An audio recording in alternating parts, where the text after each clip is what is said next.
The summer of 1944 smells like burning fuel, hot metal, and fear.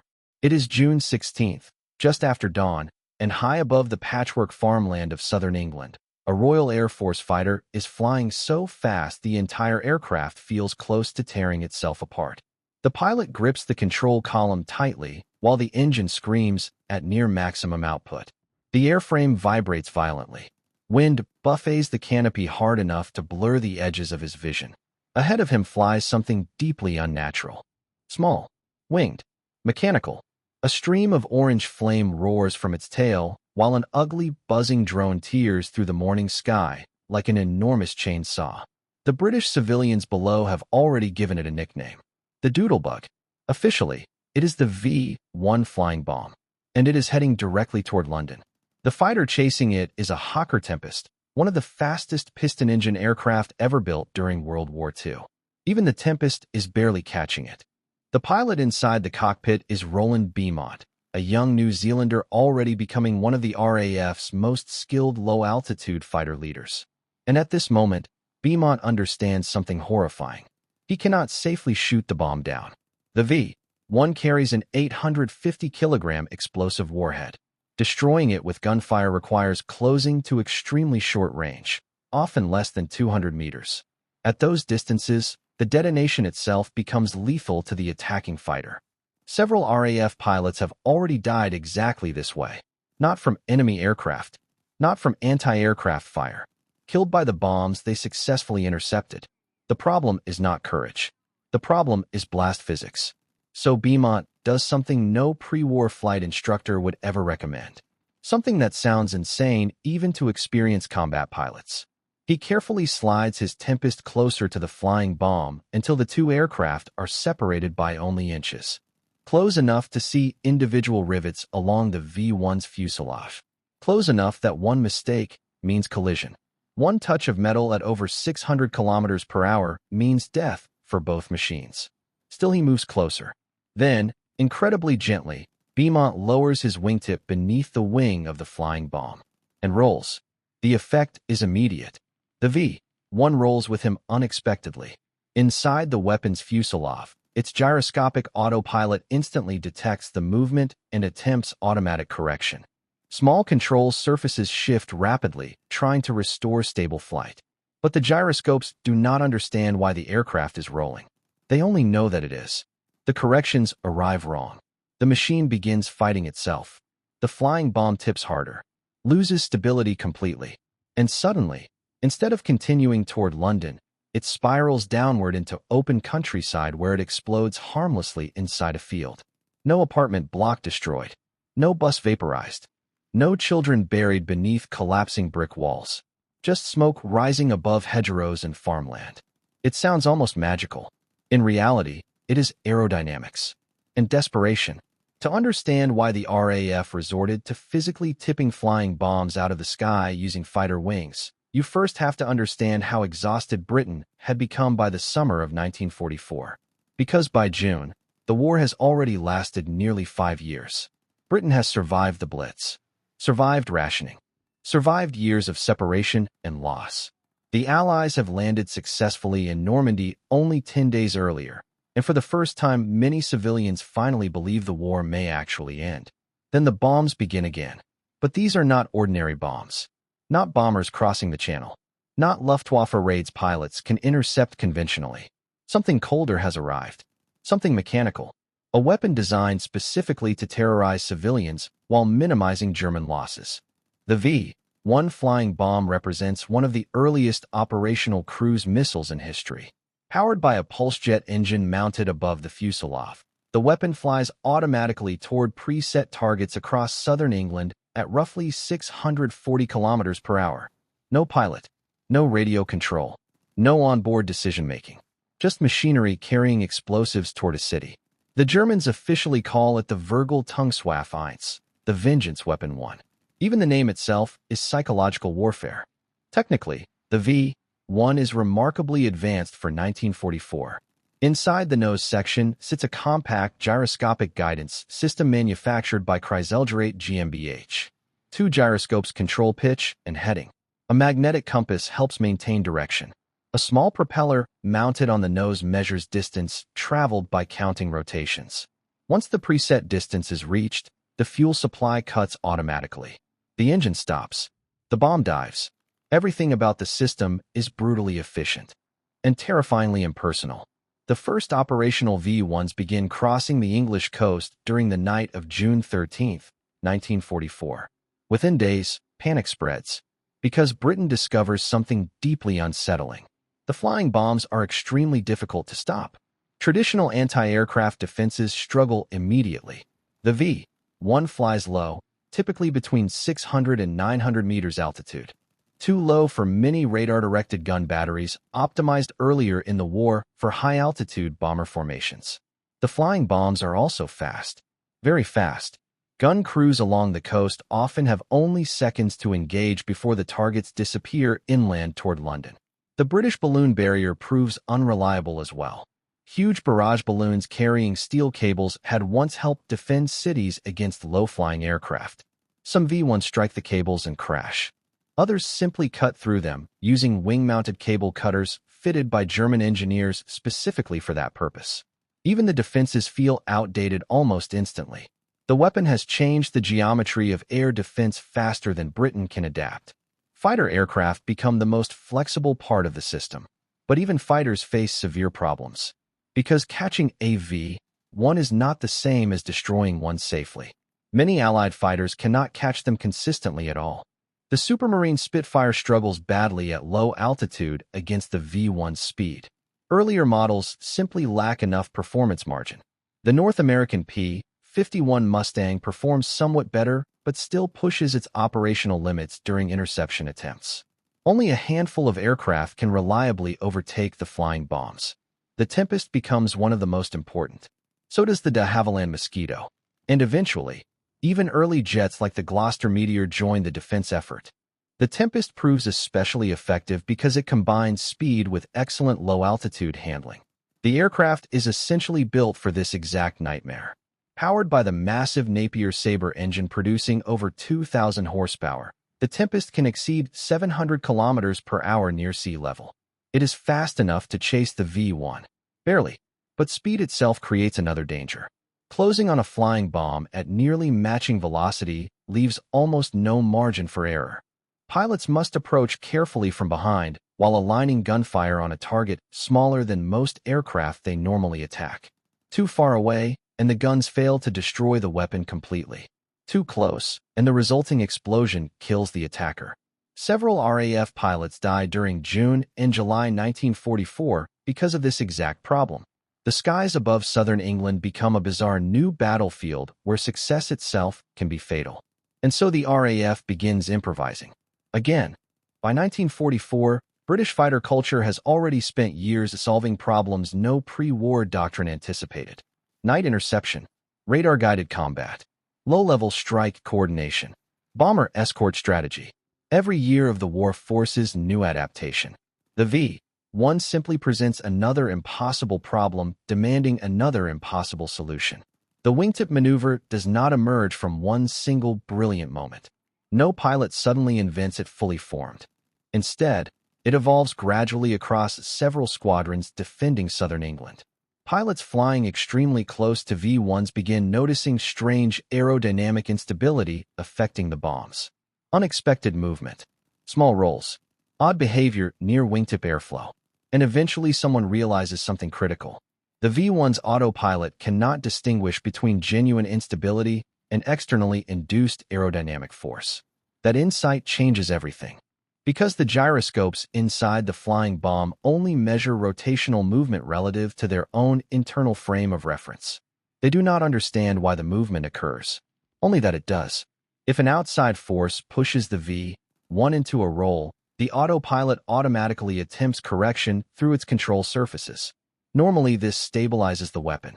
But if another aircraft continues disturbing the airflow around the V-1 faster than the gyroscopes can compensate, the corrections themselves become destabilizing.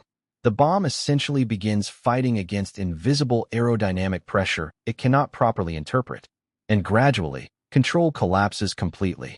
The external force required to trigger this instability turns out to be astonishingly small. Wingtip airflow. Nothing more. When a fighter positions its wingtip directly beneath the V-1's wing, sometimes separated by only centimeters, the airflow around both aircraft begins interacting violently.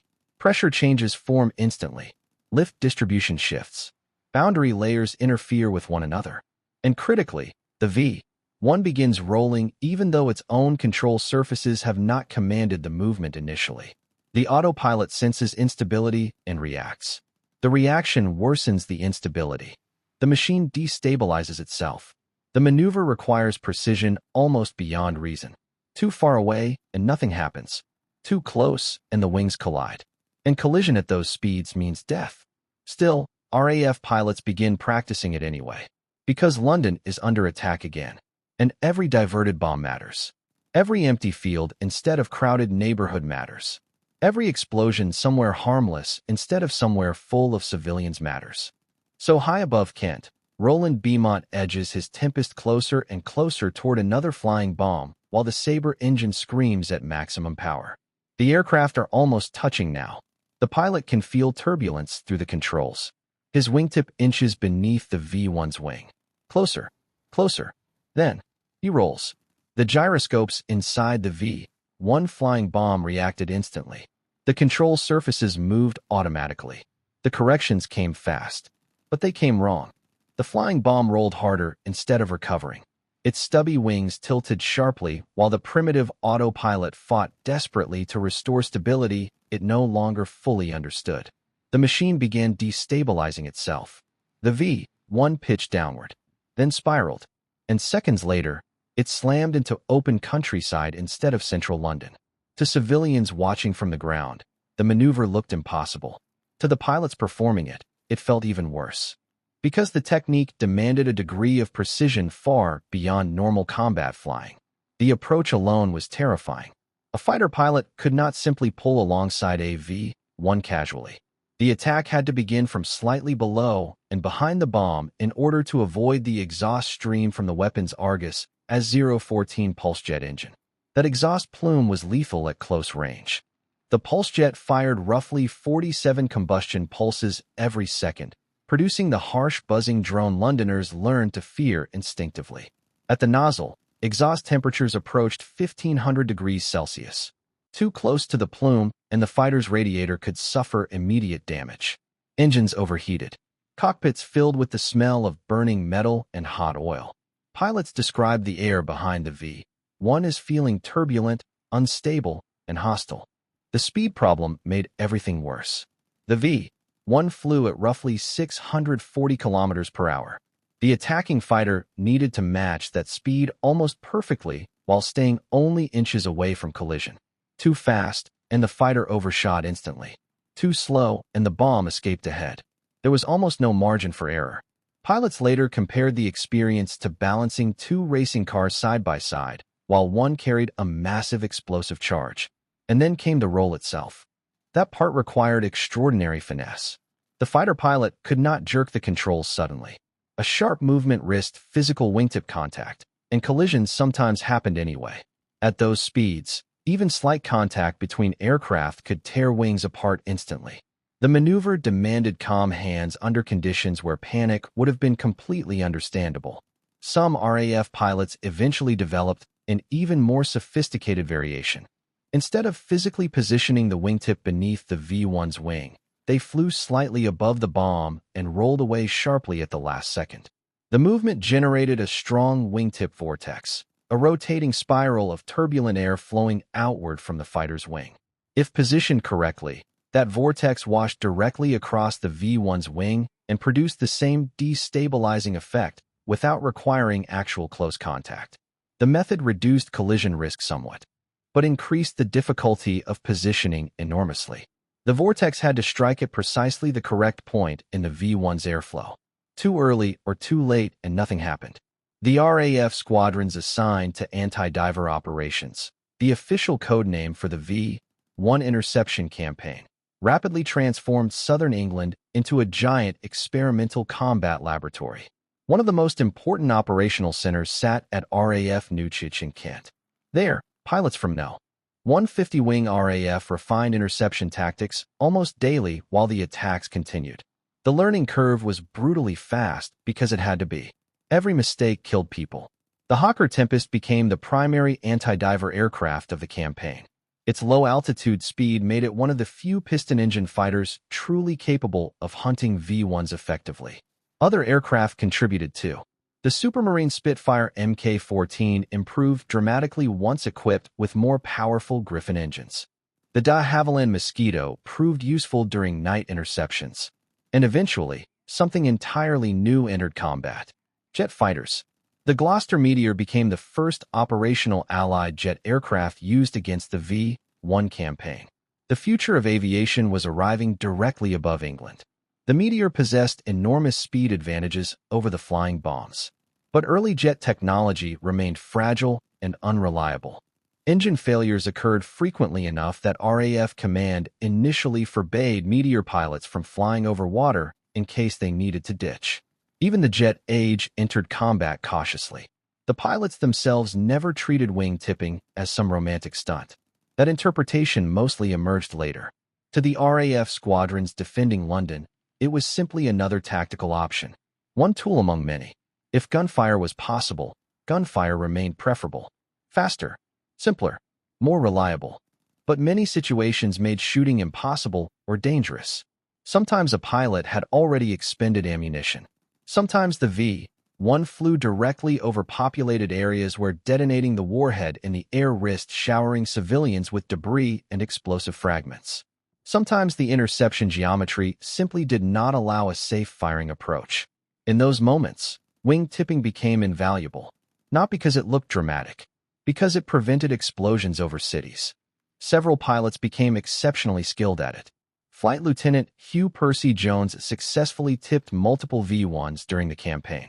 In one famous incident, a destabilized bomb reportedly entered a complete circular flight path before finally crashing.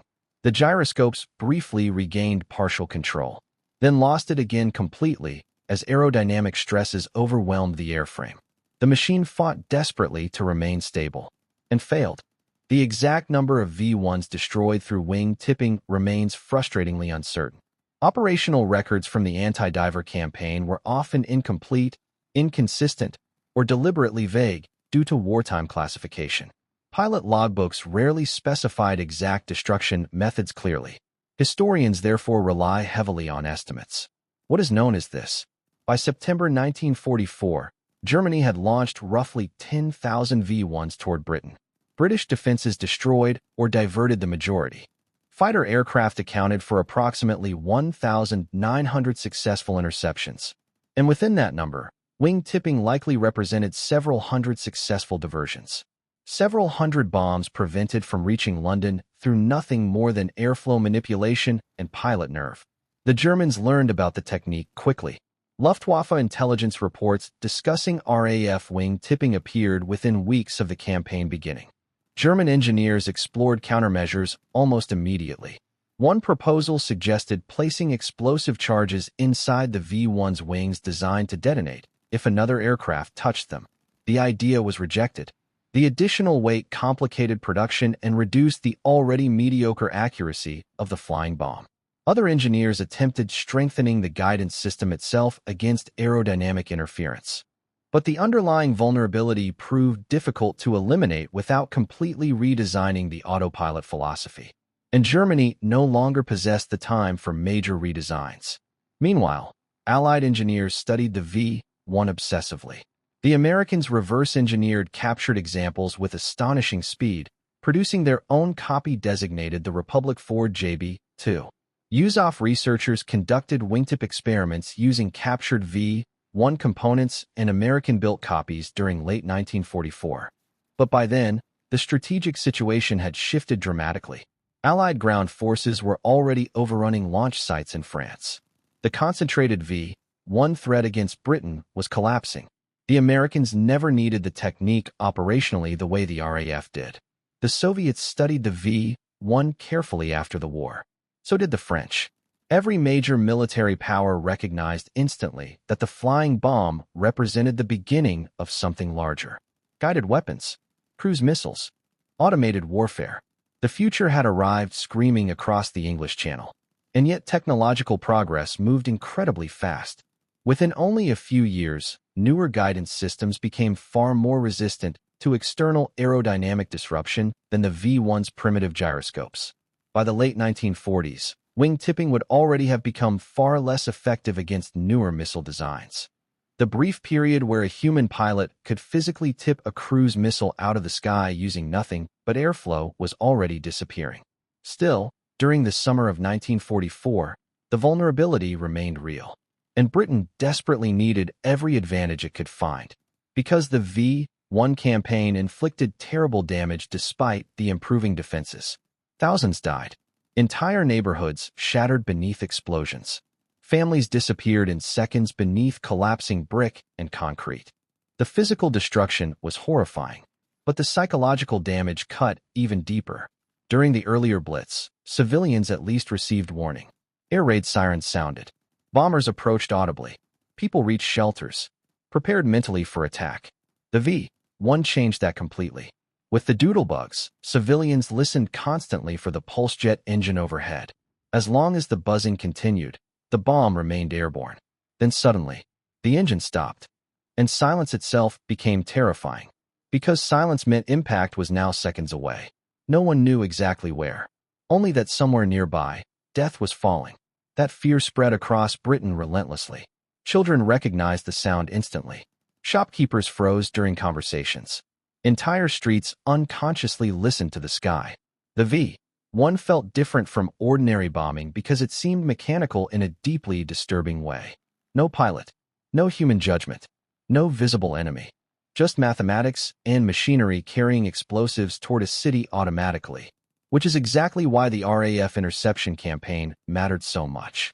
Every diverted V-1 became proof that the machine could still be beaten, that human skill still mattered, that courage and improvisation could still interrupt automation.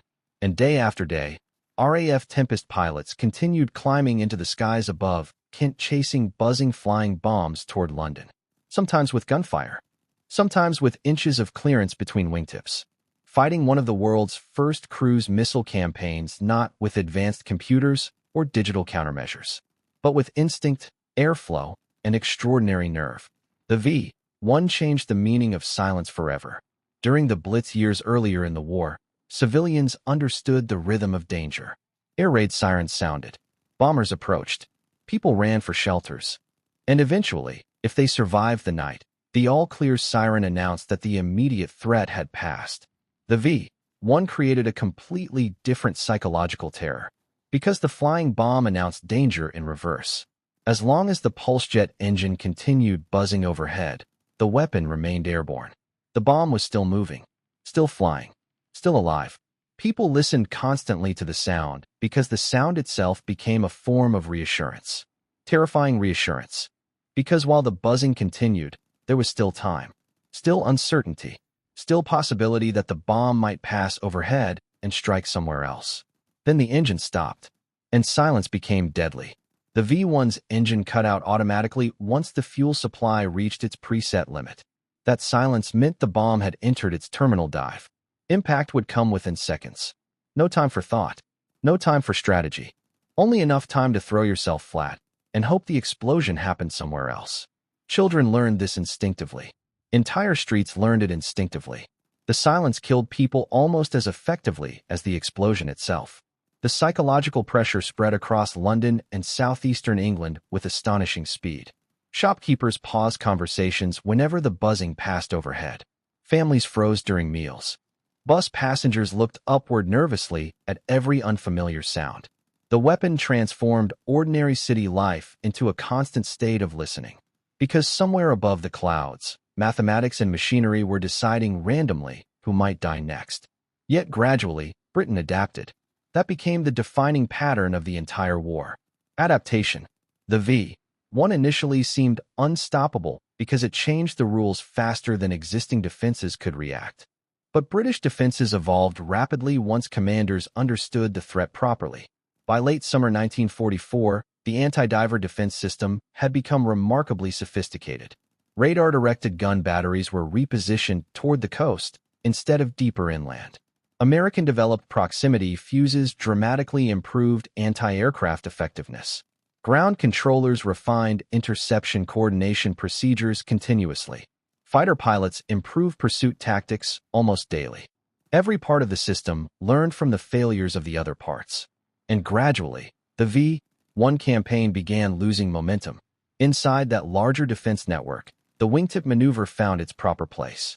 Not as a miracle solution, not as some reckless stunt, but as one specialized tool integrated into a much broader operational strategy. Gunfire remained preferable whenever practical. Anti-aircraft batteries destroyed enormous numbers of flying bombs. But wing-tipping solved situations where other methods became too dangerous or impossible. Overcrowded neighborhoods. After ammunition depletion. During awkward interception geometry. The maneuver filled tactical gaps no other method could cover safely. By the final weeks of the campaign, the results became dramatic. Some estimates suggest fewer than 1 in 5 V-1s successfully reached their intended targets. The weapon that initially seemed impossible to stop was slowly being strangled by adaptation.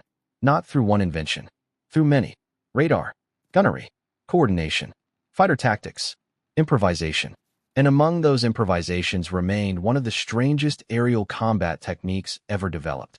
The sight of fighter pilots physically destabilizing cruise missiles using nothing but airflow. Today, surviving examples of the V-1 flying bomb can still be seen at places like Royal Air Force Museum London and Imperial War Museum Duxford. Standing beside one feels strangely disorienting. Most visitors expect something larger, something monstrous. Instead, the flying bomb appears surprisingly compact. The fuselage measures barely 8 meters long. The wingspan less than 5.5 meters. Up close, it almost resembles a crude, oversized model aircraft rather than a weapon capable of terrorizing an entire nation. It looks almost harmless. It was not harmless. June 16, 1944. Roland Beaumont pulls his Hawker Tempest back toward altitude after another successful interception. Adrenaline still surges through his body. The Sabre engine growls beneath him, while smoke rises somewhere below from a field in Surrey where moments earlier a flying bomb had been heading toward London. Now the bomb is gone, and the people it would have killed remain alive, though they will never know it. They will never know they briefly existed at the end of a chain of calculations inside a gyroscopic autopilot. Never know that fuel counters and preset coordinates had already selected them randomly from among millions of civilians below. Never know that a young pilot from New Zealand physically placed his aircraft between the weapon and its destination. The city survives because someone intervened, then turned back toward the coast to do it again. Because there will be another V-1 soon. Perhaps in 20 minutes. Perhaps in 10. Perhaps already crossing the English Channel while Beaumont climbs back toward patrol altitude. There are roughly 10,000 flying bombs waiting on launch ramps in the Pas-de-Calais region. The campaign has been running only 3 days. It will continue for months. The mathematics become terrifying if examined too carefully. Most RAF pilots try not to think about them. What the anti-diver squadrons achieved collectively during the summer of 1944 remains extraordinary even today. They developed and operationally deployed an interception technique with almost no precedent in aviation history. Not inside laboratories. Not during controlled testing. In combat.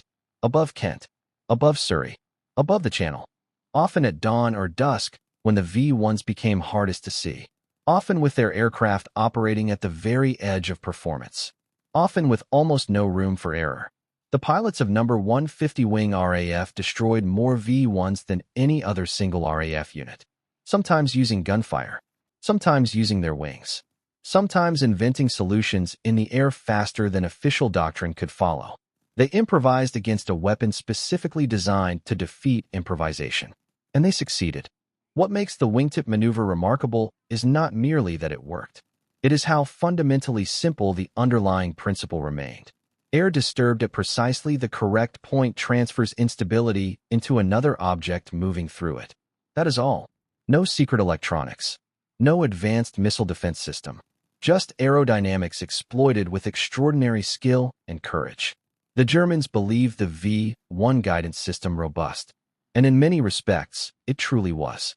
The autopilot maintained heading and altitude reliably enough for mass production warfare. The gyroscopes functioned effectively under combat conditions. The weapon represented a genuine technological leap forward. But its designers never fully imagined an enemy pilot would physically manipulate the airflow surrounding the missile itself. The vulnerability existed because nobody expected a human being to attempt something so dangerous. The RAF pilots attempted it anyway. And that mattered enormously. Not because the maneuver looked cinematic. In truth, it often looked almost invisible from the ground. No dramatic explosion. No blazing dogfight. Just two aircraft sliding unnervingly close together before one of them suddenly spiraled away toward open countryside. Perhaps a faint scrape of paint remained afterward along a fighter wing. Perhaps nothing visible at all except smoke rising from a distant field. But the empty field was the point. The empty field was everything. Hitler's vengeance weapon ultimately met its match, not in a superior Allied missile, not in some futuristic counter-technology, but in human adaptation. In exhausted fighter pilots inventing solutions faster than the weapon itself could evolve. The V-1 represented the future of automated warfare, and the RAF answered that future with courage, improvisation, and the physical properties of air itself. A pilot slides his wing beside a machine trying to kill his city. He rolls gently. The gyroscopes fail. The bomb turns away. And somewhere below, thousands of civilians continue living ordinary lives completely unaware how close death came overhead before disappearing into an empty field. The city survives. The weapon does not.